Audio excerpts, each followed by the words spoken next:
ತಗೊಳ್ಳೋ ಟಿಫನು ಬಂದು ಸ್ನಾನ ಮಾಡ್ಕೊಂಡು ಬೇಗ ತಿನ್ನೋ ತಣ್ಣಗಾಗುತ್ತೆ. ಸರಿ ಅಮ್ಮ, ಆಯಿತು. ಸ್ನಾನ ಬೇರೆ ಮಾಡಬೇಕಂತೆ. ಹೇಗಿದ್ರು ಅಮ್ಮ ನೀರು ತಂದಿಕ್ಕಿದೆಯಲ್ಲ, ಅದನ್ನೇ ಸ್ವಲ್ಪ ನೀರು ಚಿಮ್ಮಿಸ್ಕೊಂಬಿಟ್ಟು ಸ್ನಾನ ಆಯಿತು ಅಂದ್ಬಿಡೋಣ.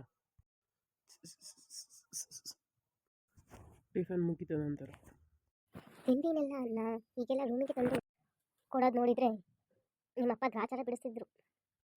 ಅವರು ಆಚೆ ಯಾರೋ ಜೊತೆ ಮಾತಾಡ್ತಿದ್ದಾರೆ. ಮಗ ಮೇಲಿಂದ ಮಮತೆಯಿಂದ ತಿಂಡಿ ರೂಮಿಗೆ ತಂದು ಕೊಟ್ಟಿದ್ದೀನಿ. ಮಗ ಜಾಸ್ತಿ ಹೊತ್ತು ಹೊಟ್ಟೆ ಹಸಿವು ತಡೆಕೊಳ್ಳಲ್ಲ ಅಂತ. ನಾನು ಪೊಲೀಸ್ ಆದ್ರೂ ಅಪ್ಪನ ಮುಂದೆ ಇಲಿ ಮರಿನೇ. ಏನು ಯೋಗ ಮಾಡ್ತಿದ್ದ ನನ್ನ ಮಗರಾಯ ಅಂದಳು ನಿಮ್ಮಮ್ಮ. ಹ್ಞೂನಪ್ಪ, ಯೋಗ ಮಾಡ್ತಾ ಇದ್ದೆ. ಈಗ ಫ್ರೆಶ್ ಅಪ್ ಆಗಿ ಟಿಫನ್ ಆಯ್ತಪ್ಪ. ನನಗೆ ಗೊತ್ತಿಲ್ಲ ಅಂದ್ಕೊಂಬಿಟ್ಟಿದ್ದಾಳೆ ನಿಮ್ಮಮ್ಮ. ಈಗ ಎದ್ದು ಬರ್ತಿದ್ಯಾ ಅಂತ ನನಗೆ ಗೊತ್ತು. ಯಾವಾಗ?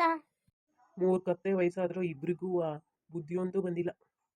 ನಿಮ್ಮ ಮಾವನ ಮಕ್ಕಳು ಇಲ್ಲಾಂದ್ರೆ ಅತ್ತೆ ಮಕ್ಕಳು ಇಬ್ಬರಲ್ಲಿ ಯಾರು ಒಬ್ರನ್ನ ಮದುವೆ ಆಗೋ ನೀವು ವಿಕ್ಕಿ.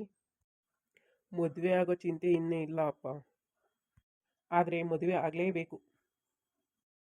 ಅಮ್ಮ, ನನಗಿಷ್ಟು ಬೇಗ ಮದುವೆ ಬೇಡ ಅಮ್ಮ.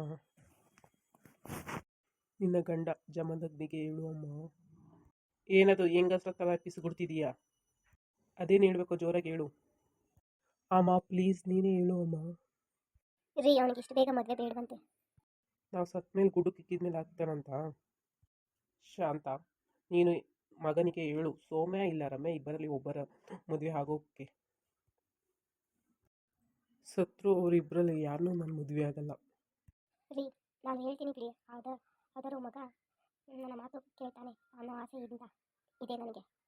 ಹೇಗೆ ಒಪ್ಪಿಸ್ತೀಯೋ ನಿನಗೆ ಬಿಟ್ಟಿದ್ದು. ಇಲ್ಲ, ನಾನು ತೋರಿಸಿದ ಹುಡುಗಿನ ಹೇಗೆ ಆದರೂ ಕೊಂಡು ಮುಚ್ಕೊಂಡು ತಾಳಿ ಕಟ್ಟಬೇಕು ಅಷ್ಟೇ.